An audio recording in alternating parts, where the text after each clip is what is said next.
وحبيب قلوبنا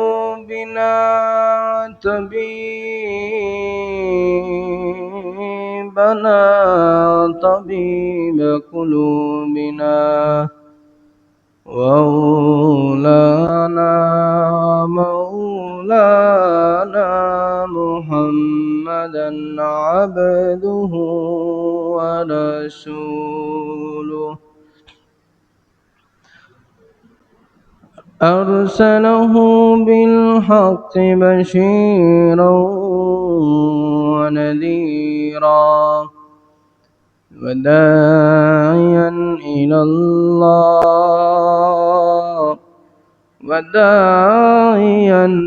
إلى الله بإذنه وسراجا وقمرا منيرا أعوذ بالله من الشيطان الرجيم بسم الله الرحمن الرحيم قل إن كنتم تحبون الله فاتبعوني يحببكم الله ويغفر لكم ذنوبكم والله غفور رحيم وقد قال النبي صلى الله عليه وسلم عليكم بسنتي وسنة الخلفاء الراشدين المهديين أو كما قال النبي صلى الله عليه وسلم صدق الله مولانا العظيم وصدق رسوله النبي الأمين ونحن على ذلك لمن الشاهدين والشاكرين والذاكرين يا ربي صل وسلم دائما على حبيبك خير الخلق كلهم أجمعين সবাই দুরূদ শরীফ পড়ি اللهم صل على محمد وعلى آل محمد كما صليت على إبراهيم وعلى آل إبراهيم إنك حميد مجيد اللهم بارك على محمد وعلى آل محمد كما باركت على إبراهيم وعلى آل إبراهيم إنك حميد مجيد أستغفر الله ربي من كل ذنب وأتوب إليه لا حول ولا قوة إلا بالله العلي العظيم أستغفر الله ربي من كل ذنب وأتوب إليه لا حول ولا قوة إلا بالله العلي العظيم صدق الله العلي العظيم আলহামদুলিল্লাহ মহান রব্বুল আলামিনের দরবারে লাখো কোটি শুকরিয়া যে মহান রব্বুল আলামিন আজকের এই বরকতময় পবিত্র জুমার দিনে আমাদের যাবতীয় কাজকর্ম থেকে ফারেক করে রব্বুল আলামিনের অসংখ্য অগণিত বান্দাদের থেকে যাচাই বাছাই করে রব্বুল আলামিনের পবিত্র বিধান জুমার নামাজটুকু আদায় করার লক্ষ্যে রব্বুল আলামিনের ঘর মসজিদে আসার, বসার, দিনে কিছু কথা বলার এবং শ্রবণ করার সুযোগ করে দিয়েছেন। এই জন্য রব্বুল আলামিনের শুকরিয়া আদায় করে সকলে জোরে সোরে একবার বলি আলহামদুলিল্লাহ। আজকে সফর মাসের 30 তারিখ। সফর মাসের পরের মাস হলো রবিউল আউয়াল মাস। রবিউল আউয়াল মাস আসলে হযরত রাসূলুল্লাহ সাল্লাল্লাহু আলাইহি ওয়াসাল্লামের পবিত্র জীবন মোবারক নিয়ে আলোচনা হয় এবং আলোচনা হওয়া উচিত। হযরত রাসূল করিম সাল্লাল্লাহু আলাইহি ওয়াসাল্লামের জীবন মোবারক, রাসূলুল্লাহ সাল্লাল্লাহু আলাইহি ওয়াসাল্লামের কাজকর্ম, রাসূলুল্লাহ সাল্লাল্লাহু আলাইহি ওয়াসাল্লামের আমল আখলাক, তার পুরা জীবনী যত বেশি আলোচনা হবে, মুমিনদের অন্তরে রাসূলুল্লাহ সাল্লাল্লাহু আলাইহি ওয়াসাল্লামের প্রতি ভালোবাসা তত বেশি বৃদ্ধি পাবে।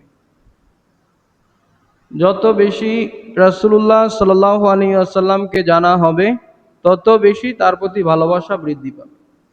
আর দুনিয়ারও একটা স্বাভাবিক নিয়ম হলো, যার সম্পর্কে বেশি জানে তার সম্পর্কে মানুষের হৃদয়ে আগ্রহী হয় বেশি।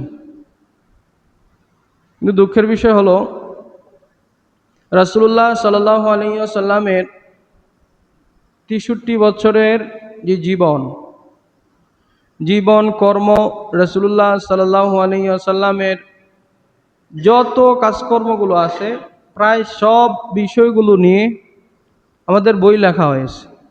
বাংলাতে বই আছে, আরবিতে বই আছে, উর্দুতে আছে, ইংলিশে আছে।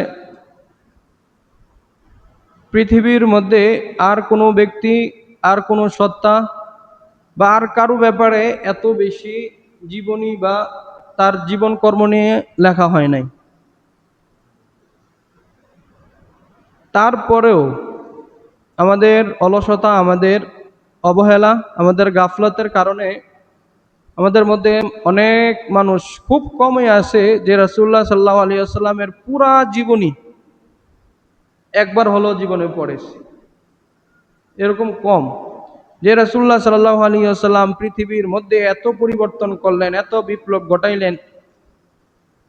ইমামুল মুরসালিন, খাতামুন নবীন, সমস্ত নবী রাসূলদের সর্দার, এত এত ফজিলত, এত এত গুরুত্ব, এত কিছু করলেন আমাদের জন্য। ওই রাসূলুল্লাহ সাল্লাল্লাহু আলাইহি ওয়াসাল্লামের জীবনীটা ছোট্ট হোক বা বড় হোক, একটা বই শুরু থেকে শেষ পর্যন্ত আমরা অনেকেই আছে পড়ি নাই জীবনে। অনেক সময় দেখা যায় 100 পৃষ্ঠার বই হোক বা 200 পৃষ্ঠার বই হোক, একজন মানুষের জীবনী যদি পড়া হয় তাহলে আগাগোড়া মৌলিকভাবে হলেও অনেক কিছু জানা যায়, অনেক কিছুই জানা যায়, বোঝা যায়, যদিও বিস্তারিতভাবে পড়ার সুযোগ না হয়। ওই আমরা দেখা যায় অনেক সময়, অনেক ক্ষেত্রে ওয়াজে শুনি বা অনেক সময় কারো থেকে আলোচনা শুনি, কিন্তু নিজের আগ্রহে যে আমার রাসূল সাল্লাল্লাহু আলাইহি ওয়াসাল্লামের জীবনীটা তিনি কিভাবে কাজ করেছেন আমার নিজ চোখে আমি পড়ে দেখি একবার, কিছু টাকা খরচ করে একটা বই কিনি, এরকম আগ্রহ খুব কম মানুষেরই হয়।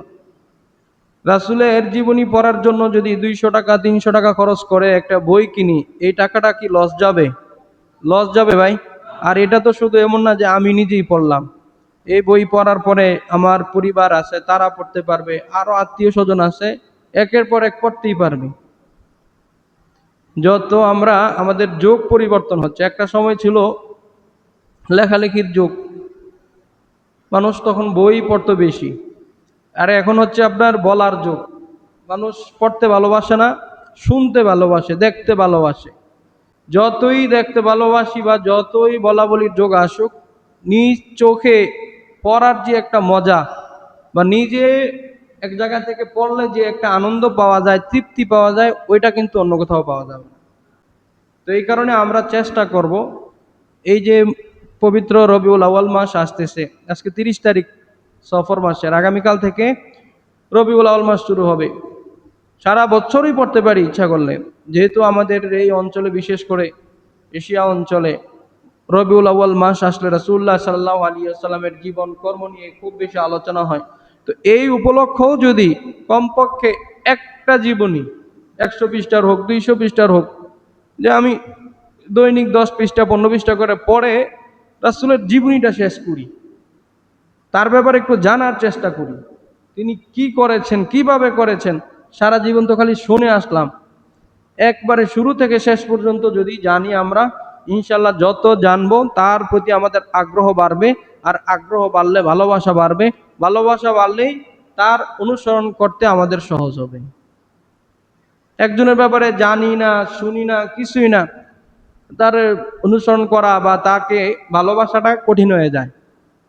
যাকে জানি না, যাকে শুনি না, কে কি করেছে না করেছে, তো তাকে ভালোবাসবো কি কারণে? রাসূলুল্লাহ সাল্লাল্লাহু আলাইহি ওয়াসাল্লামের জীবন কর্ম, তার দুনিয়াতে আগমন, দুনিয়া থেকে প্রস্থান, দুনিয়ার মধ্যে যে কাজকর্মগুলো করে গেছেন, এই সবগুলো প্রত্যেকটা মুসলমান এগুলো আগাগোড়া যদি জানে, তাহলে জানার পরে এগুলো আমল করার প্রতি আগ্রহ তৈরি হবে।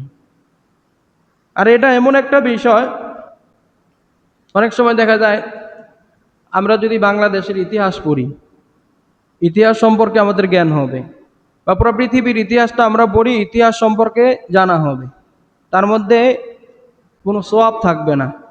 কিন্তু রাসূলুল্লাহ সাল্লাল্লাহু আলাইহি ওয়াসাল্লামের জীবনী পড়লে তার যে ইতিহাস পরিবর্তন, এগুলো যদি আমরা পড়ি, এক হলো জানাও হলো, পাশাপাশি তার জীবনী সম্পর্কে আমাদের সময় যে নষ্ট আমরা ব্যয় করলাম, বা সময় দিয়ে যে আমরা এটা পড়লাম, প্রত্যেকটা পড়ার পিছনে পিছনে সওয়াব দান করবেন। তাহলে সওয়াবও হবে, তার ব্যাপারে আমাদের জানাও হবে, আমাদের জ্ঞানও বৃদ্ধি পাবে। তা আমরা চেষ্টা করবো ইনশাল্লাহ, নিজেরা না পারি, আমাদের ছোট ছোট বাচ্চা মেয়ে যারা আছে তাদেরকে কমপক্ষে একটা করে জীবনী, রাসূলুল্লাহ সাল্লাল্লাহু আলাইহি ওয়াসাল্লামের পবিত্র জীবন মোবারক যে কেউ লেখক, একটা কিনে দেই, সে পড়ুক, অথবা প্রত্যেকের ঘরে ঘরে একটা বই থাকুক। তো আমরা আজকে ইনশাল্লাহ আমরা রাসূলুল্লাহ সাল্লাল্লাহু আলাইহি ওয়াসাল্লামের অনেক বিষয় জানি, অনেক কিছুই জানি, এবং এটাও জানি রাসূলুল্লাহ সাল্লাল্লাহু আলাইহি ওয়াসাল্লাম পুরো পৃথিবীর জন্য রহমত স্বরূপ, ওমা আরসালনাকা ইল্লা রাহমাতাল লিল আলামিন। সব কিছুই যদি আমরা ধরেই নেই যে আমরা জানি বুঝি, কিন্তু আমরা শুধু জানার দ্বারা, শুধু বুঝার দ্বারা আমাদের ফায়দাটা হবে কি? আমরা রাসূলুল্লাহ সাল্লাল্লাহু আলাইহি ওয়াসাল্লামের গুরুত্ব, তার ফজিলত, তার মহিমা, তিনি সমস্ত নবী রাসূলদের সর্দার, তিনি আমাদের জন্য রহমত, সব কিছুই জানলাম বুঝলাম, তো আমাদের তো একটা ফায়দা বা আমাদের উপকার দরকার আছে। উপকারটা কখন পাবো? শুধু জানলে উপকার পাওয়া যাবে না, যদি জানার পরে ওই অনুযায়ী মান্য করি, তখন গিয়ে উপকার হবে। আর যদি সারা জীবন মুখ দিয়ে বলে যাই রাসূলুল্লাহ সাল্লাল্লাহু আলাইহি ওয়াসাল্লাম আমাদের জন্য রহমত ছিলেন, আমাদের জন্য রহমত, তিনি আমাদেরকে জান্নাতে নিবেন, আমাদের জীবন রেখা পরিবর্তন করেছেন, আমাদের যেই জগতের একটা যে গতিবিধি ছিল তিনি এটা ভিন্ন দিকে নিয়ে গেছেন, বললাম, সব কিছু শুনলাম, কিন্তু আমল করলাম না, তাহলে কোনো ফায়দা হবে না। জগতের বহু মানুষ রাসূলুল্লাহ সাল্লাল্লাহু আলাইহি ওয়াসাল্লামের উসিলায়, তার সুন্নত অনুযায়ী আমল করে জান্নাত লাভ করবে, আর আমি শুধু জবান দিয়ে বলেই যাব, কিন্তু আমল করব না, তাহলে শুধু আমরা চোখ দিয়ে দেখব যে কত উম্মত, হাজার হাজার, লক্ষ লক্ষ, কোটি কোটি উম্মত রাসূলুল্লাহ সাল্লাল্লাহু আলাইহি ওয়াসাল্লামের উসিলায় জান্নাতে যাবে, আর আমি শুধু তাকাই দেখব, কারণ আমি আমল করি নাই। এই কারণে আজকে আমরা আলোচনা করব এমনি রবিউল আউয়াল মাস, ইনশাআল্লাহ রাসূল সাল্লাল্লাহু আলাইহি ওয়াসাল্লামের জীবনী নিয়ে আমরা চেষ্টা করব একেবারে সংক্ষিপ্ত করে হলেও শুরু থেকে শেষ পর্যন্ত আলোচনা করার। আজকে আমরা তার পূর্বে একটা বিষয় নিয়ে আলোচনা করব, যে রাসূলুল্লাহ সাল্লাল্লাহু আলাইহি ওয়াসাল্লামের সুন্নত এবং আমাদের জীবনীয়, তার এই সুন্নতের কতটুক প্রক্রিয়া বা কতটুক ক্ষমতা আছে আমাদের জীবন পরিবর্তন করা নিয়ে। সমস্ত উলামায়ে কেরাম একমত, মানব জাতির মুক্তির জন্য, মানব জাতির নাজাতের জন্য দুনিয়া এবং আখিরাতে একমাত্র পথ হলো রাসূল সাল্লাল্লাহু আলাইহি ওয়াসাল্লামের সুন্নাহ। মানব জাতির মুক্তি কোথায়? রাসূলুল্লাহ সাল্লাল্লাহু আলাইহি ওয়াসাল্লামের সুন্নতে। মানব জাতির মুক্তি কোথায় ভাই? মুক্তি কোথায়? রাসূলের সুন্নতে। এই কথা বিশ্বাস করতে হবে, এই কথা মানতে হবে এবং এই কথার উপরে সুনিশ্চিত আমাদের ঈমান থাকতে হবে যে আমাদের মুক্তি, আমাদের নাজাত রাসূল সাল্লাল্লাহু আলাইহি ওয়াসাল্লামের সুন্নাহর মধ্যে। আমাদের একমাত্র নাজাতের পথ। এখন যদিও আমরা জীবনের ধাপে, জীবনের পরিক্রমায় অনেক ক্ষেত্রে রাসূলের সুন্নাত থেকে আমরা দূরে চলে গেছি। আমাদের বিবাহ শাদীর অনুষ্ঠানগুলো রাসূলের সুন্নাত অনুযায়ী হয় না, সুন্নাত অনুযায়ী হয় না। আমাদের দেশ পরিচালনা রাসূলের সুন্নাহ অনুযায়ী হয় না। আমাদের সমাজ পরিচালনা রাসূলের সুন্নাহ অনুযায়ী হয় না। আমাদের ব্যক্তিগত জীবনে রাসূল সাল্লাল্লাহু আলাইহি ওয়াসাল্লামের সুন্নাহ অনুযায়ী হয় না। যদিও সবকিছু নাও হয়, তারপরেও আমাদের বিশ্বাস এবং আমরা সুনিশ্চিতভাবে বিশ্বাস করি আমাদের একমাত্র মুক্তির পথ রাসূলুল্লাহ সাল্লাল্লাহু আলাইহি ওয়াসাল্লামের সুন্নাহর মধ্যে। এই মানব জাতি পৃথিবী বর্তমানে যে দৌড়ের উপরে আছে, অশান্তি আর অশান্তি, হাহাকার হাহাকারের মধ্যে আছে, এই মানুষ যখন ক্লান্ত হয়ে পড়বে, যখন একেবারে অচেতন হয়ে পড়বে যে আর পারতেছি না, কোন দিকে দৌড়াইতেছি, আমরা কার নিয়ম নীতির দিকে দৌড়াইতেছি, তখন সকলেই রাসূলুল্লাহ সাল্লাল্লাহু আলাইহি ওয়াসাল্লামের সুন্নাহর দিকে আসবে, আসতে বাধ্য হবে। যত মতবাদ আছে এই সব মতবাদ পরিবর্তন হবে। সবাই রাসূলুল্লাহ সাল্লাল্লাহু আলাইহি ওয়াসাল্লামের মতবাদের দিকে কিয়ামতের আগে আসবে এবং এই সবগুলো ছেড়ে দিবে। বর্তমান সময়ে যে এই হাহাকার চলতেছে, আমরা হয়তোবা মনে করতেছি অমুক দল যদি রাষ্ট্র পরিচালনা করে তাহলে হয়তোবা রাষ্ট্রের মধ্যে সুখ শান্তি আসবে, অমুক রাষ্ট্র যদি পৃথিবীর নেতৃত্ব দেয় হয়তোবা পৃথিবীর মধ্যে সুখ শান্তি আসবে, অমুকভাবে যদি দেশটা চলতো তাহলে হয়তোবা সুখ শান্তি আসবে। আমরা যত বলি, যেভাবেই বলি, আমরা তো দেখতেছি নিজেদের চোখে পৃথিবীর মধ্যে সুখ শান্তির তো বালাই নাই। এই সবগুলোর মূল হচ্ছে রাসূলুল্লাহ সাল্লাল্লাহু আলাইহি ওয়াসাল্লামের সুন্নাহ অনুযায়ী যদি চলে তাহলে নাজাত পাবে, তাহলে নাজাত পাবে। আমরা বিশ্বাস করি, আমরা অনেকেই দেখা যায় আখিরাতের ক্ষেত্রে বিশ্বাস করি যে মৃত্যুর পরে রাসূলুল্লাহ সাল্লাল্লাহু আলাইহি ওয়াসাল্লাম আমাদেরকে মুক্তি দিবেন, তার সুন্নাহ অনুযায়ী চললে আমাদের মুক্তি হবে। তিনি তার উম্মতকে টেনে টেনে টেনে টেনে ধরে ধরে জান্নাতে নিয়ে যাবেন। নামাজ পড়ছে যারা তাদের চেহারার মধ্যে নামাজের চিহ্ন থাকবে, উযু করছে যারা তাদের হাত পায়ের মধ্যে উযুর চিহ্ন থাকবে, যারা দাড়ি রাখছে তাদের চিহ্ন থাকবে। মোট কথা হলো রাসূলের সুন্নাহ অনুযায়ী যারা চলেছে এটা তিনি চিনবেন। আল্লাহ পাক রব্বুল আলামিন তাকে এই ক্ষমতা দিবেন, তিনি টেনে টেনে এটা আমার উম্মত, এটা আমার উম্মত, এভাবে তিনি বলে বলে জান্নাতে নিয়ে যাবেন, হাউজে কাউসারের পানি পান করাবেন। এটা আমরা বিশ্বাস করি। কিন্তু দুনিয়ার মধ্যে তিনি আমাদের যে অশান্তি আছে অশান্তি থেকে মুক্তি দেবে এটা আমরা বিশ্বাস করি না। আখিরাতে আমাদেরকে নাজাত দিতে পারবেন এটা বিশ্বাস করি, কিন্তু দুনিয়ার মধ্যে আমাদেরকে নাজাত দিবেন এটা বিশ্বাস করি না। অথচ আমরা আমাদের নিজেদের চোখেই দেখেছি পুরা আরব তাদেরকে পশু পাখির সাথে তুলনা করা হতো, বরঞ্চ কিছু কিছু ক্ষেত্রে আরবের মানুষগুলো এত বর্বর হয়ে গেছিল যে পশু পাখির চেয়ে তারা নিকৃষ্ট হয়ে গেছিল। আমরা তো ইতিহাস জানি যে বহু আরবের মধ্যে একটা গোষ্ঠী ছিল যারা নিজেদের কন্যা সন্তান হলে মানুষ কি বলবে এই অপমানের ভয়ে কন্যা সন্তানকে জীবন্ত মাটিতে পুঁতে ফেলত। আপন কন্যা সন্তানকে জীবন্ত মাটিতে পুঁতে ফেলা এটা কি মানুষের কাজ? এটা তো অমানুষের কাজ। তো এরকম বর্বর অমানুষ যারা ছিল তাদেরকে রাসূলুল্লাহ সাল্লাল্লাহু আলাইহি ওয়াসাল্লাম তার সুন্নাহর মাধ্যমে, তার আদর্শের মাধ্যমে পরিবর্তন করাইছেন। শুধু পরিবর্তন করাইছেন শুধু বিষয়টা এমন নয়, বরঞ্চ পুরা পৃথিবীর মধ্যে কিয়ামত পর্যন্ত সর্বশ্রেষ্ঠ একটা সময় উপহার দিয়েছেন তার সুন্নাহর মাধ্যমে।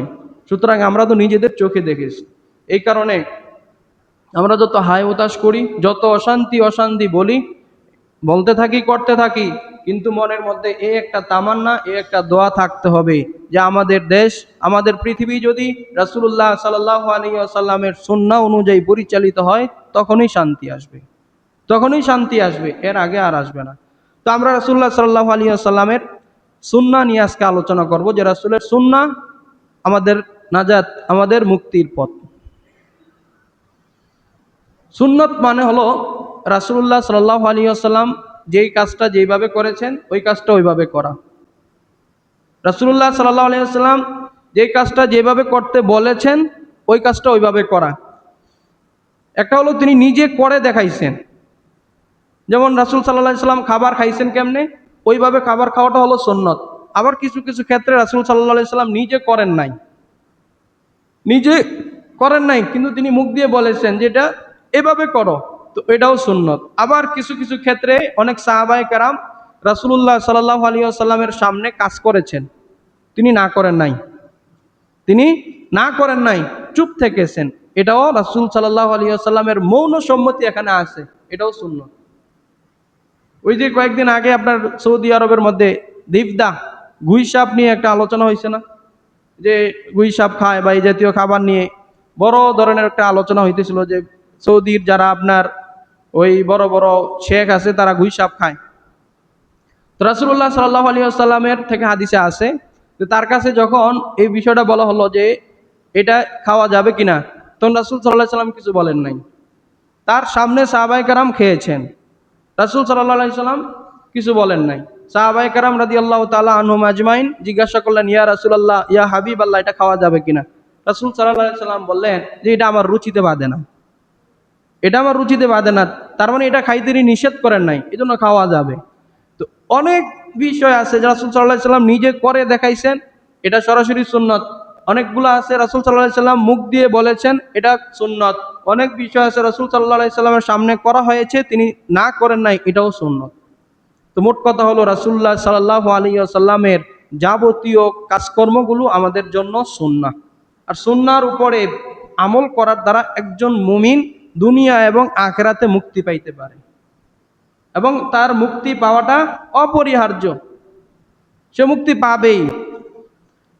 রাসূলুল্লাহ সাল্লাল্লাহু আলাইহি ওয়াসাল্লামকে আল্লাহ পাক রব্বুল আলামিন বলতেছেন, হে আমার নবী মুহাম্মদ সাল্লাল্লাহু আলাইহি ওয়াসাল্লাম, আপনি যদি আপনার উম্মতকে বলে দিন, তারা যদি আল্লাহকে ভালোবাসতে চায় এবং আখিরাতে এবং দুনিয়াতে নাজাত পেতে চায়, তাহলে তারা যেন আপনাকে অনুসরণ করে।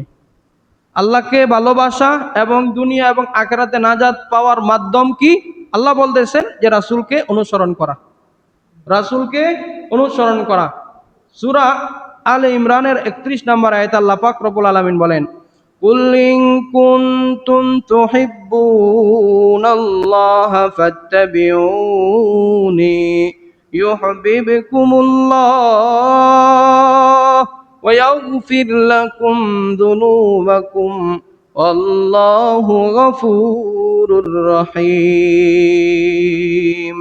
আল্লাহ পাক রব্বুল আলামিন রাসূলুল্লাহ সাল্লাল্লাহু আলাইহি ওয়াসাল্লামকে বলেন, হে আমার রাসূল সাল্লাল্লাহু আলাইহি ওয়াসাল্লাম, আপনি বলে দিন, তুহিব্বুনাল্লাহ, তোমরা যদি আল্লাহকে ভালোবাসতে চাও, তোমরা যদি আল্লাহকে পেতে চাও, ফাত্তাবিউনি, তাহলে আমি মুহাম্মদ সাল্লাল্লাহু আলাইহি ওয়াসাল্লামকে অনুসরণ করো। তোমরা যদি আল্লাহর নৈকট্যবর্তী হইতে চাও, আল্লাহকে পেতে চাও, আল্লাহকে ভালোবাসতে চাও, তাহলে আমি রাসূল সাল্লাল্লাহু আলাইহি ওয়াসাল্লামকে তোমরা অনুসরণ করো।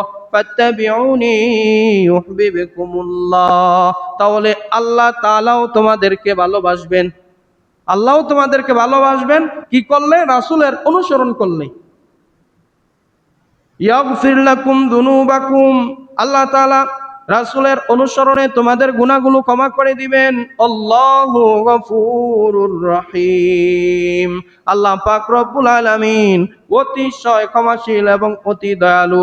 রাসূলুল্লাহ সাল্লাল্লাহু আলাইহি ওয়াসাল্লামকে বলতেছেন যে তোমাকে যারা অনুসরণ করবে তারা আমাকে ভালোবাসবে, আর যারা আমাকে ভালোবাসবে আমি আল্লাহ তাদেরকে ভালোবাসবো, আর আমি আল্লাহ শুধু ভালোবাসবো তাই না, তাদের গুনাহগুলো ক্ষমা করে দিব।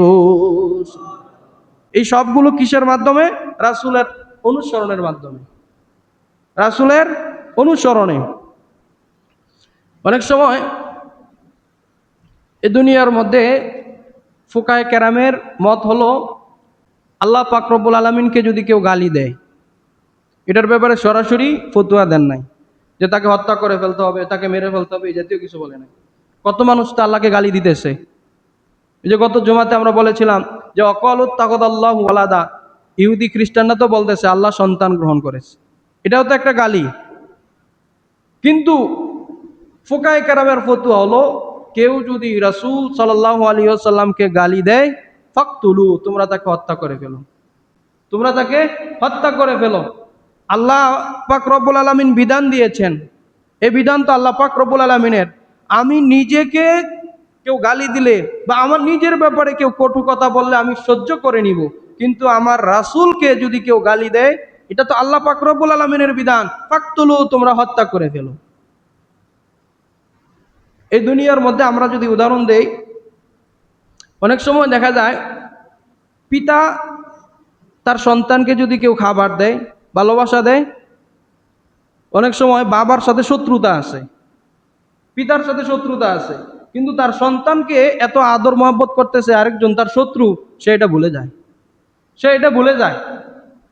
কারণ পিতা তার সন্তানকে তার নিজের চেয়ে বেশি ভালোবাসে, তার নিজের চেয়ে বেশি ভালোবাসে। এই কারণে তার সন্তানকে যেহেতু সে আদর করতেছে, তার সন্তানের উপকার করতেছে, এই কারণে তার শত্রুতা সে ভুলে যায়। ঠিক বিষয়টা এখানেও এমন যে আল্লাহ পাক রব্বুল আলামিন তাকে যারা গালি দিচ্ছেন, অকল উত্তাহুদাল্লাহু ওয়ালাদা, খ্রিস্টানরা সরাসরি বলতেছে যে তোমরা, আল্লাহ পাক রব্বুল আলামিন সন্তান গ্রহণ করেছেন, আল্লাহ পাক রব্বুল আলামিন এতে বেশি একটা নারাজ, তাকে শাস্তি দিবেন, তাদেরকে শাস্তি দিবেন। কিন্তু তার রাসূল, তার হাবিব মুহাম্মদ সাল্লাল্লাহু আলাইহি ওয়াসাল্লামকে যে কটু কথা বলে, যে কষ্ট দেয়, যে গালি দেয়, ফুকায়ে কেরামের মত হলো তাকে হত্যা করে ফেলো। মান সাব্বা নাবিয়ান ফাকতুলু, যে আমাদের নবীকে গালি দিবে তাকে হত্যা করে ফেলো, তাকে হত্যা করে ফেলো। দেশীয় আইন বা আমাদের যে রাষ্ট্রীয় আইন সেটা ভিন্ন বিষয়, কিন্তু কেউ যদি আসলেই রাসূলুল্লাহ সাল্লাল্লাহু আলাইহি ওয়াসাল্লামকে গালি দেয় এবং বাস্তবিক পক্ষেই যদি সে এটা বুঝে শুনে তাকে হত্যা করে ফেলে, তার শাস্তি যদিও দেশীয় নিয়ম অনুযায়ী তার শাস্তি ফাঁসি হয় বা যাই হোক, কিন্তু কাল কিয়ামতের ময়দানে তার নাজাত হবে, ইনশাআল্লাহ তার নাজাত হবে, কারণ এটা রাসূলের প্রতি তার ভালোবাসা। তো এই কারণে আল্লাহ পাক রব্বুল আলামিন বলতেছেন যে মাইয়ুতির রাসূল ফাকাদ আতা আল্লাহ, মাইয়ুতির রাসূল ফাকাদ আতা আল্লাহ। সূরাতুন নিসা ৮০ নম্বর আয়াত। রব্বুল আলামিন বলতেছেন মাইয়ুতির রাসূল ফাকাদ আতা আল্লাহ, আল্লাহর আনুগত্য করা, আল্লাহ পাক রব্বুল আলামিনকে মেনে নেওয়া, আল্লাহ পাক রব্বুল আলামিনের বাধ্য হওয়া। এটা কিভাবে? আল্লাহ পাক রব্বুল আলামিন বলতেছেন মাইয়ুতির রাসূল ফাকাদ আতা আল্লাহ, যে রাসূলের আনুগত্য করলো সে আমি আল্লাহর আনুগত্য করলো। সুবহানাল্লাহ। রাসূলের আনুগত্য করা মানেই আল্লাহর আনুগত্য করা। রাসূলের আনুগত্য ছাড়া আল্লাহর আনুগত্য সম্ভব না, রাসূলকে ভালোবাসা ছাড়া আল্লাহর ভালোবাসা সম্ভব না, রাসূলের বিরোধিতা করে আল্লাহ পাক রব্বুল আলামিনের নৈকট্যবর্তী হওয়া সম্ভব না, রাসূল সাল্লাল্লাহু আলাইহি ওয়াসাল্লামের সাথে বেয়াদবি করে আল্লাহর থেকে নাজাত পাওয়া সম্ভব না। আল্লাহ পাক রব্বুল আলামিন বলেন মাইয়ুতির রাসূলা ফাকাদ আতা আল্লাহ, যে রাসূলের আনুগত্য করলো ফাকাদ আতা আল্লাহ, সে কেমন যেন সরাসরি আমি আল্লাহর আনুগত্য করলো। ওমান তাওয়াল্লা ফামা আরসালনাকা আলাইহিম হাফিজা, কেউ যদি এর থেকে মুখ ফিরিয়ে নেয় তাহলে সেটা তার বিষয়, এখানে তোমার কোনো কিছু করার নাই। আল্লাহ পাক রব্বুল আলামিন সূরা আলে ইমরানের ৩২ নম্বর আয়াতে বলেন কুল আতিউল্লাহ ওয়া আতিউর রাসূল, হে নবী সাল্লাল্লাহু আলাইহি ওয়াসাল্লাম আপনি বলে দিন আতিউল্লাহ, তোমরা আমি আল্লাহর আনুগত্য করো, ওয়া আতিউর রাসূল, এবং রাসূল সাল্লাল্লাহু আলাইহি ওয়াসাল্লামের আনুগত্য করো। আল্লাহর আনুগত্য করো, রাসূলের আনুগত্য করো, একসাথে একই রকম ভাবে বলতেছেন কুল আতিউল্লাহ, তোমরা আল্লাহর আনুগত্য করো, ওয়া আতিউর রাসূল, রাসূল সাল্লাল্লাহু আলাইহি ওয়াসাল্লামের আনুগত্য করো। আমরা যে একটু আগে বলতেছিলাম যে আল্লাহর নবী সাল্লাল্লাহু আলাইহি ওয়াসাল্লাম জগৎ সমূহের জন্য, আলামিন, জগৎ সমূহের জন্য রহমত, আমাদের জন্য নাজাতের কারণ, আমরা তার উসিলায় নাজাত পাবো। তাকে উসিলা করে আমরা দুনিয়া এবং আখিরাতে মুক্তি পাবো, এই সবগুলো কখন হবে? শুধু তার উম্মত হলেই হবে না, রাসূলের বহু উম্মত জাহান্নামে যাবে। বহু উম্মত, অনেক উম্মত আছে যারা জাহান্নামে যাবে। হাদিসে আছে অনেক উম্মত, রাসূলের উম্মত হলেই যে বিনা হিসাবে জান্নাতে চলে যাবে বিষয়টা এমন না, অনেক উম্মত জাহান্নামে যাবে। অথচ রাসূল সাল্লাল্লাহু আলাইহি ওয়াসাল্লাম জগৎ সমূহের জন্য রহমত এবং সমস্ত জগতের যত মাখলুকাত আছে সকলের জন্য রহমত। এই আমাদের জন্য যারা ইনসান এবং জিন্নাত আছে তাদের জন্য জান্নাতে যাওয়ার ওসিলা। তারপরেও যে কেন জাহান্নামে যেতে হবে? কারণ আমরা রাসূলের আনুগত্য করলাম না, আমরা রাসূলের আনুগত্য করলাম না। এই কারণে আল্লাহ পাক রব্বুল আলামিন বলতেছেন যে আল্লাহর আনুগত্য ছাড়া তো কেউ জান্নাতে যেতে পারবে না, আল্লাহর আনুগত্য করতে হবে। আর আল্লাহর আনুগত্যটা রাসূলের আনুগত্যের মধ্যে, আল্লাহর আনুগত্য রাসূলুল্লাহ সাল্লাল্লাহু আলাইহি ওয়াসাল্লামের আনুগত্যের মধ্যে। এখন আমাদের যে জীবন, আমরা যে বর্তমান সময়ে বসবাস করি, দেখা যায় যদি জীবনের 30টা ধাপ থাকে এর মধ্যে 2টা-3টা ধাপে আমরা রাসূলের আনুগত্য করি। নামাজ পড়ার সময়, মসজিদে আসার সময় সুন্নত অনুযায়ী চলি, কিন্তু বাজারে যখন যাই সুন্নত নাই, বিবাহের শাদীর অনুষ্ঠানে গেলে সুন্নত নাই, রাজনীতি গেলে সুন্নত নাই, সমাজ পরিচালনার ক্ষেত্রে সুন্নত নাই, সন্তান বড় করার ক্ষেত্রে সুন্নত নাই, ব্যবসা করার ক্ষেত্রে সুন্নত নাই, লেনদেন করার ক্ষেত্রে সুন্নত নাই, বড়দের সাথে কথা বলার সময় সুন্নত নাই, ছোট বাচ্চাদের সাথে কথা বলার সময় সুন্নত নাই, একজন আরেকজনের সাথে দেখা করার সময় সুন্নত নাই। শুধু সুন্নত আছে কোথায়? মসজিদে, রমজান মাসে, ঈদের সময়, বা ধর্মীয় যে বেসিক বিষয়গুলো হজ করার সময়। এছাড়া অন্য কোনো সময় আমরা সুন্নত খুঁজে পাই না। অথচ সূরা হাশরের 7 নাম্বার আয়াতে আল্লাহ পাক রব্বুল আলামিন বলতেছেন, মা আতাকুমুর রাসূলু ফাখুযু ওয়া মা নাহাকুম আনহু ফান্তাহু। রব্বুল আলামিন বলতেছেন, মা আতাকুমুর রাসূলু ফাখুযু, তোমাদের রাসূল তোমাদের কাছে যা কিছু নিয়ে এসেছে তোমরা তা গ্রহণ করো। ফাখুযু, তোমরা তা গ্রহণ করো। ওয়া মা আতাকুমুর রাসূলু ফাখুযুহু ওয়া মা নাহাকুম আনহু ফান্তাহু, আর যেগুলো থেকে নিষেধ করেছেন তোমরা সেগুলো থেকে বেঁচে থাকো। সমস্ত ফুকায়ে কেরাম একমত, একজন মানুষ দুনিয়ার জীবনে চলতে গেলে তার ব্যক্তিগত জীবন থেকে শুরু করে তার পারিবারিক জীবন, তার রাষ্ট্রীয় জীবন, তার আন্তর্জাতিক জীবন, সর্বক্ষেত্রে প্রত্যেকটা মুহূর্তে মুহূর্তে সে চলতে গেলে যা কিছুর সম্মুখীন হয় এই সব কিছুর ক্ষেত্রে রাসূলের সুন্নাহ আছে। কোনো ব্যক্তি যদি বিবাহ করতে চায় তাহলে বিবাহের সময় রাসূলের সুন্নাহ আছে। সন্তানকে মানুষ করতে চাইলে, সন্তানকে পড়াশোনা করাইতে চাইলে, সন্তানের সাথে কথাবার্তা বলার সময় তার সুন্নাহ আছে। একজন ব্যক্তি দোকানদারি করে, দোকানদারি করার সময় সে ব্যবসা করবে, ব্যবসার ক্ষেত্রেও রাসূলের সুন্নাহ আছে। ব্যবসার সময় রাসূলের সুন্নাত আসেনি ভাই? আসেনি? বরঞ্চ নামাজ রোজা এগুলার চেয়ে বেশি সুন্নত তো ওইগুলার ক্ষেত্রে। রাসূল সাল্লাল্লাহু আলাইহি ওয়াসাল্লাম তো সারাদিন নামাজ পড়ে নাই, সারাদিন সারা বছর তো রোজা রাখে নাই, কিন্তু সারা বছর লেনদেন করেছেন, চলাফেরা করেছেন, মানুষের সাথে কথাবার্তা বলেছেন, বাজারে গিয়েছেন। বাজারে গেলে রাসূলের সুন্নাহ কি? বাজারেও তো রাসূল সাল্লাল্লাহু আলাইহি ওয়াসাল্লাম যাইতেন। হাদিসে আছে রাসূল সাল্লাল্লাহু আলাইহি ওয়াসাল্লাম নিজের বাজার নিজে করতে পছন্দ করতেন, নিজের বাজার নিজে করতেন। কাফের মুশরিকরা বলতো এটা কেমন রাসূল, এটা কেমন রাসূল? তিনি তো আমাদের সাথে বাজারে যায়, আমরাও বাজারে যাই, রাসূলও বাজারে যায়। আমরা বাজারে কেনাকাটা করি, রাসূলও বাজারে কেনাকাটা করে, এটা কেমন রাসূল? আল্লাহ পাক রব্বুল আলামিন বলতেছেন যে এটাই আসল রাসূল, এটাই আসল রাসূল। জীবনের প্রত্যেকটা মুহূর্তে, প্রত্যেকটা স্তরে স্তরে রাসূল কিভাবে কাজ করেছেন এটাই তোমাদের জন্য সুন্নত। ব্যবসায়িক যদি রাসূলের সুন্নাহ অনুসরণ করে, এই যে বর্তমান সময়ে জিনিসপত্রের যে দাম, যে হঠাৎ করে আপনার সর্বক্ষেত্রে এই যে জিনিসপত্র হঠাৎ করে দাম বেড়ে যায়। এক ব্যক্তি 100 মন বা 100 কেজি তেল কিনে রাখছে 100 টাকা দরে, হঠাৎ করে সে ঘোষণা পাইছে যে আগামীকাল থেকে তেলের দাম বেড়ে যাবে 10 টাকা করে। এখন সে কিন্তু এগুলা ক্রয় করেছে 100 টাকা করে, এখন আগামীকাল দাম বাড়বে, এর আগেই সে হঠাৎ করে দাম বাড়াই দিল, 120 টাকা করে বিক্রি করা শুরু করে দিল। সব বিক্রি করতেছে, দেখা গেল ঘটনাক্রমে আগামীকাল আর 100 টাকা দাম বাড়ে নাই, তাহলে সে যে 20 টাকা করে বেশি বিক্রি করলো। এই যে 20 টাকা করে বেশি বিক্রি করলো, এটা তো রাসূলের সুন্নাতের পরিপন্থী, রাসূলের সুন্নাতের পরিপন্থী।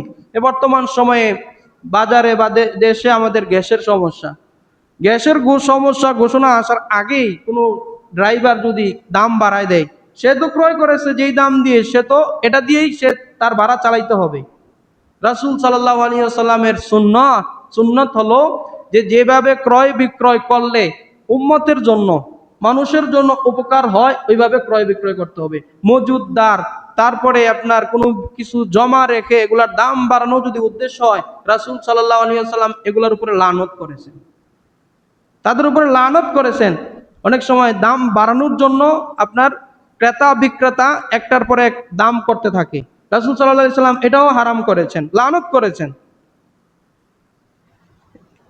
এই যে বর্তমান সময় অনেক ক্ষেত্রে দেখা যায়, যে কয়েকদিন আগে আপনার একটা উট বিক্রি করেছে, উটের গোস্ত 5,500 টাকা কেজি, 5,500 টাকা কেজি।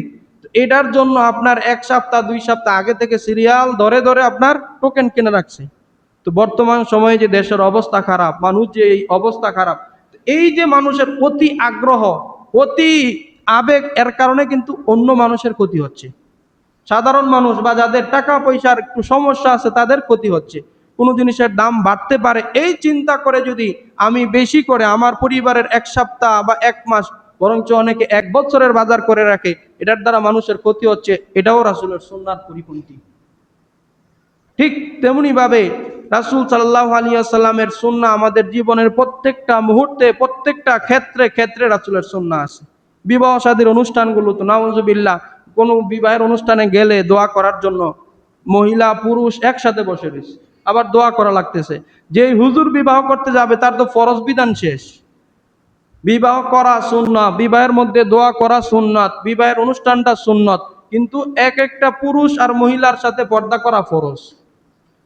রাসূলের কত সুন্দর সুন্নাহ, মহিলাদের তরফ থেকে, অর্থাৎ মেয়ের পক্ষ থেকে, মেয়ের পরিবার, মেয়ের আত্মীয় স্বজন ছেলেদেরকে বিবাহের আহ্বান করবে, ইজাব কবুল যে বলে, ইজাব প্রস্তাব দিবে, এটা রাসূলের সুন্নাত। রাসূল সাল্লাল্লাহু আলাইহি ওয়াসাল্লামের কলিজার টুকরা হযরত ফাতেমা রাদিয়াল্লাহু তাআলা আনহার জন্য তিনি নিজে প্রস্তাব দিয়েছেন, নিজে প্রস্তাব দিয়েছেন। তো এইভাবে প্রত্যেকটা ক্ষেত্রে ক্ষেত্রে যদি আমরা সুন্নাহ অনুসরণ করি, তাহলে আমাদের নাজাত হবে, আমাদের মুক্তি হবে। অন্যথায় যত আমরা দৌড়াদৌড়ি করি, হাই উতাস করি, আমাদের দেশের রাজনীতির কথা বলেন, সব ক্ষেত্রেই সুন্নাহ বাদ দিয়ে অন্য পথে গেলেই আমাদের মুক্তি আসবে না, বরঞ্চ হাই উতাস আসবে। এ কারণে আল্লাহ পাক রব্বুল আলামিন বলেছেন, মা আতাকুমুর রাসূল, তোমাদের রাসূল সাল্লাল্লাহু আলাইহি ওয়াসাল্লাম যা নিয়ে এসেছেন তাই তোমরা অনুসরণ করো। ওমা নাহাকুম আনহু ফান্তাউ, যেগুলো থেকে নিষেধ করেছে সেগুলো বাদ দাও, সেগুলো বাদ দাও। রাসূল সাল্লাল্লাহু আলাইহি ওয়াসাল্লামের সুন্নাহ হলো মেসওয়াক করা, মেসওয়াক করা। এই যে রাসূলের একটা হাদিসে আছে, প্রত্যেকটা মানুষ তার আপন অবস্থার দিকে ফিরে আসবে। সময় বা আমাদের সংস্কৃতি পরিবর্তন হবে, সংস্কৃতি পরিবর্তন হবে। আমরা বারবার একটা কথা বলি যে আগের যুগে রাসূল সাল্লাল্লাহু আলাইহি সাল্লামের জামানা তো এই বিষয় ছিল, অসৎ নারী বা বাজারিয়া যে মহিলা, তাদের শরীরের একটা চিহ্ন থাকতো, এগুলো বোঝা যাইতো কারা অসৎ নারী। তাদের শরীরের মধ্যে আপনার উল্কি আঁকতো, আগুনের ওই যে কাঠ বা লোহার মধ্যে আগুনের সেকা দিয়ে শরীরের মধ্যে একটা দাগ দেওয়া থাকতো, এটা দাগ দেওয়া থাকতো। তো এরকম ভাবে মানুষ বুঝতো যে এই নারীটা অসৎ নারী, তাকে খারাপ কাজের প্রস্তাব দিত। দেখেন এটা ঘুরতে ঘুরতে ঘুরতে ঘুরতে বর্তমান সময় এটা একটা আধুনিক রূপ হয়ে গেছে। মানুষের শরীরের মধ্যে বর্তমানে টেটু হয় না, টেটু, এটারে মনে করে আধুনিক যুগ বা এটা একটা স্মার্ট মনে করতেছে। কিন্তু আগের যুগের অসৎ নারীদের কাজ ছিল আপনার শরীরের মধ্যে উল্কি আঁকা। এই যে বর্তমান সময় আপনার নানা ধরনের, এই যে কয়েকদিন আগে খবর আসলো যে আমাদের পেপসোডেন্ট, আমাদের ক্লোজ আপ বা এই জাতীয় বিষয়গুলোর মধ্যে আমাদের জন্য শরীরের ক্ষতি করে এমন অনেক বিষয় আছে, অনেক বিষয় আছে। আস্তে আস্তে মানুষ যখন আরো বেশি বুঝবে বা সুনিশ্চিতভাবে জেনে যাবে, তখন তারা কি করবে, আগের অবস্থায় ফিরে যাবে, মেসওয়াকের দিকে ফিরবে। ডাক্তাররা বর্তমান যুগে আপনার সাজেশন দিতেছে যে মেসওয়াক করেন, মেসওয়াক করেন। মেসওয়াক করা রাসূলের সুন্নাহ। রাসূল সাল্লাল্লাহু আলাইহি সাল্লাম বলতেছেন, যদি লাউলা আন আশুক্কা আলা উম্মতি লা আমারতুহুম বিসওয়াক ইনদা কুল্লি সালাত, আমি যদি আমার উম্মতের উপরে ভয় না করতাম, তাহলে প্রত্যেক নামাজের আগে মেসওয়াক করার আদেশ করতাম। আম্মা জান আয়েশা সিদ্দিকা রাদিয়াল্লাহু তাআলা আনহার রানের উপরে মাথা রেখে রাসূল সাল্লাল্লাহু আলাইহি সাল্লাম শেষ নিঃশ্বাস ত্যাগ করেছেন। তার হাতে তখন মেসওয়াক ছিল। তার হাতে তখন মেসওয়াক ছিল। রাসূল সাল্লাল্লাহু আলাইহি সাল্লাম প্রত্যেক নামাজের আগে আপনার মেসওয়াক করতেন। সকলে যখন দাঁড়ায় যাইত মেসওয়াক করতেন। নামাজের সময় হয়ে গেলে আল্লাহু আকবার বলে শুরু করে দিতেন, মেসওয়াক পকেটে রেখে দিতেন। মেসওয়াক করলে হুয়া মারযাতুন লিরাব, আল্লাহ পাক রব্বুল আলামিন তার প্রতি সন্তুষ্টি হন, তার প্রতি সন্তুষ্ট হয়ে যান, মুখের পবিত্রতা অর্জন হয়। এ কারণে আমরা রোগ বালাই থেকে তো বাঁচতে পারবো ইনশাআল্লাহ, কিন্তু সুন্নাত আদায় হয়ে যাবে। রাসূলুল্লাহ সাল্লাল্লাহু আলাইহি ওয়াসাল্লামের সুন্নাহ যারা অনুসরণ করবে তারা জান্নাতি, যারা সুন্নাহ অনুসরণ করবে না তারা জাহান্নামী। সোজা কথা যে রাসূলের সুন্নাহ যারা অনুসরণ করবে তারা জান্নাতি, যারা অনুসরণ করবে না তারা জাহান্নামী। এখন আমাদের চুল কাটা রাসূলের সুন্নাহর রূপ একটা আছে, আবার আরেকটা আছে শয়তানি রূপ। আমাদের কাপড়, আমাদের শরীরের যে গঠন, নখ কাটা, দাড়ি কাটা বা এই জাতীয় বিষয়গুলো সবগুলোর ক্ষেত্রে কিন্তু রাসূলের সুন্নাহ আছে, রাসূলের সুন্নাহ আছে। রাসূল সাল্লাল্লাহু আলাইহি ওয়াসাল্লাম স্পষ্ট করে বলেছেন, কুল্লু উম্মতি ইয়াদখুলুনাল জান্নাহ, আমার প্রত্যেক উম্মত জান্নাতে যাবে ইল্লা মান আবা। ইমাম বুখারী রাহমাতুল্লাহি আলাইহি হাদিস উল্লেখ করেন, রাসূলুল্লাহ সাল্লাল্লাহু আলাইহি ওয়াসাল্লাম বলেছেন, আমার প্রত্যেকটা উম্মত জান্নাতে যাবে, তবে যারা আমাকে অস্বীকার করেছে তারা ছাড়া। কিলা মাইয়া বা ইয়া রাসূলুল্লাহ, জিজ্ঞাসা করা হলো ইয়া রাসূলুল্লাহ, ইয়া হাবিবাল্লাহ, কারা আপনাকে অনুসরণ করেছে? ক্বালা মান আতানি দাখালাল জান্নাহ, যারা আমাকে অনুসরণ করেছে তারা তো জান্নাতে যাবে। ওয়া মান আসানি ফাকাদ আবা, আর যে আমার অনুসরণ করে নাই সে জান্নাতে যাবে না, বরঞ্চ সেই আমাকে অস্বীকার করেছে সেই হবে জাহান্নামী। নাউযুবিল্লাহ। স্পষ্ট কথা যে রাসূল বলতেছেন আমার সব উম্মত জান্নাতে যাবে, তবে যারা অস্বীকার করেছে তারা ছাড়া। কারা অস্বীকার করেছে? রাসূল বলতেছেন যারা আমার সুন্নাহর অনুসরণ করে না। রাস্তাঘাটে চলতে গেলে বড় হোক ছোট হোক, রাসূলের সুন্নাহ কি ভাই? সুন্নাহ কি? বড় হইলো সালাম দেওয়া, ছোট হইলো সালাম দেওয়া। রাসূল সাল্লাল্লাহু আলাইহি সাল্লাম আমরা সবাই তো রাসূলের একেবারে ছোটর চেয়ে ছোট। রাসূল সাল্লাল্লাহু আলাইহি সাল্লাম তার সাহাবীদেরকে সালাম দিতেন। সাহাবীরা বলতেন যে আমরা রাসূলকে সালাম দেওয়ার সুযোগ পাইতাম না। আর আমাদের অবস্থা হলো আপনার একটু মুরব্বি হলে ছোটদেরকে সালাম দিতে চাই না, বা অনেক সময় সালাম দিলে সালামের উত্তর দেই না। সালাম দেওয়া এটা হচ্ছে রাসূলের সুন্নাহ, এটা সুন্নাহ। ছোট হোক বড় হোক মুরব্বি হোক সবাই সালাম দিবে। একজন ছোট মানুষকে যদি আমরা সালাম দেই, অনেক ক্ষেত্রে দেখা যাবে সে লজ্জাও পেয়ে যেতে পারে, না এই মুরব্বি ভাই তো আমার সালাম দিয়ে দেয়, সামনে থেকে আমি আগে আগে সালাম দিয়ে দিব। এই যে সুন্নত, প্রত্যেকটা ক্ষেত্রে ক্ষেত্রে সুন্নত আছে। এই যে নামাজ পড়ি, রাসূলুল্লাহ সাল্লাল্লাহু আলাইহি সাল্লাম বলতেছেন সল্লু কামা রাআইতুমুনি, তোমরা আমাকে যেভাবে নামাজ পড়তে দেখেছো ওইভাবে নামাজ পড়ো। নামাজে আমি যেভাবে দাঁড়াইছি ওইভাবে দাঁড়াও, নামাজে যেভাবে রুকু করেছি ওইভাবে রুকু করো, নামাজে যেভাবে সেজদা করেছি ওইভাবে সেজদা করো। রাসূলুল্লাহ সাল্লাল্লাহু আলাইহি ওয়াসাল্লামের এই হাদিস দ্বারা বোঝা যায় শুধু ইবাদত বন্দেগী করলে নাজাত পাওয়া যাবে না, বরঞ্চ রাসূল সাল্লাল্লাহু আলাইহি ওয়াসাল্লাম যেইভাবে ইবাদত বন্দেগী করেছেন ওইভাবে করলে নাজাত পাওয়া যাবে। যেমন রাসূল বলেন, আমি যেইভাবে নামাজ পড়েছি, যেভাবে দাঁড়িয়েছি তোমরা ওইভাবে নামাজ পড়ো। আল্লাহ পাক রব্বুল আলামিন এইদিকে ইঙ্গিত করে বলেন ওয়াকিমুস সালাতা ওয়া আতুজ যাকাত ওয়া আতিউর রাসূল লাআল্লাকুম তুরহামুন, তোমরা নামাজ কায়েম করো, যাকাত দাও, আর তোমরা রাসূলের আনুগত্য করো। নামাজ কায়েম করো, যাকাত দাও। এখানে রাসূলের আনুগত্য করার কথা কেন আসলো? কারণ নামাজটা কিভাবে পড়তে হবে? রাসূল যেইভাবে পড়ছে ওইভাবে। যাকাতটা কিভাবে করতে হবে? রাসূল যেইভাবে করেছে ওইভাবে। ওয়াতিউর রাসূল, এক্ষেত্রে তোমরা রাসূলের আনুগত্য করো, লাআল্লাকুম তুরহামুন, তাহলে অবশ্যই অবশ্যই তোমরা রহমত প্রাপ্ত হবে, রহমত প্রাপ্ত হবে। শুধু নামাজ পড়া, রোজা রাখা বা যাবতীয় কাজকর্ম করা এটা ইবাদত বন্দেগী না। ইবাদত বন্দেগী হলো রাসূল সাল্লাল্লাহু আলাইহি ওয়াসাল্লাম যেভাবে করেছেন, যেই সিস্টেমে করেছেন ওইভাবে করতে হবে। এখন নামাজ পড়তে পড়তে কোনো ব্যক্তি যদি আপনার 3 ওয়াক্তে নামাজ পড়া নিষেধ, 3 ওয়াক্তে নামাজ পড়া নিষেধ। একেবারে মাগরিবের আগ মুহূর্তে আইসা যদি কোনো ব্যক্তি নামাজ পড়া শুরু করে, এই নামাজ কি হবে? এই নামাজ হবে? সে তো নামাজই পড়তেছে, রুকু করতেছে, সেজদা করতেছে, কিন্তু তার নামাজ হবে না। ওই সময় নামাজ পড়া হারাম, মাকরুহে তাহরিমি। ঠিক দ্বিপ্রহরের সময়, তো ওই সময় নামাজ পড়াও হারাম, কারণ রাসূল নিষেধ করেছেন। রাসূল বলছেন নামাজের সময় যেটা, ওই সময় নামাজ পড়তে হবে। আর সর্বশেষ সূরা আনফালের 1 নম্বর আয়াতে আল্লাহ পাক রব্বুল আলামিন বলতেছেন, আমরা যে মুমিন, এই মুমিনের মাপকাঠি হলো রাসূলের আনুগত্য করা। রাসূলের আনুগত্য করা। আমরা পানি খাইতেছি, দাঁড়ায় পানি খাই, এটা কিন্তু বড় কোনো কাজ না। এত বড় শরীয়তের দিকে খেয়াল করলো, এটা হচ্ছে আপনার মাকরু বলতে পারি। বেশি হলে মাকরু, বড় কোনো বিষয় না। মসজিদে প্রবেশ করতেছি, বাম পা দিয়ে প্রবেশ করতেছি, মসজিদে ঢুকতেছি, আপনার মসজিদে ঢুকার যে দোয়া আছে দোয়াটা পড়তেছি না, মসজিদে ঢুকে 2 রাকাত সুন্নত নামাজ, নফল নামাজ পড়তে হয়, এটা পড়তেছি না। এটা কিন্তু বড় কোনো কাজ না, কিন্তু এটা রাসূলের সুন্নাত।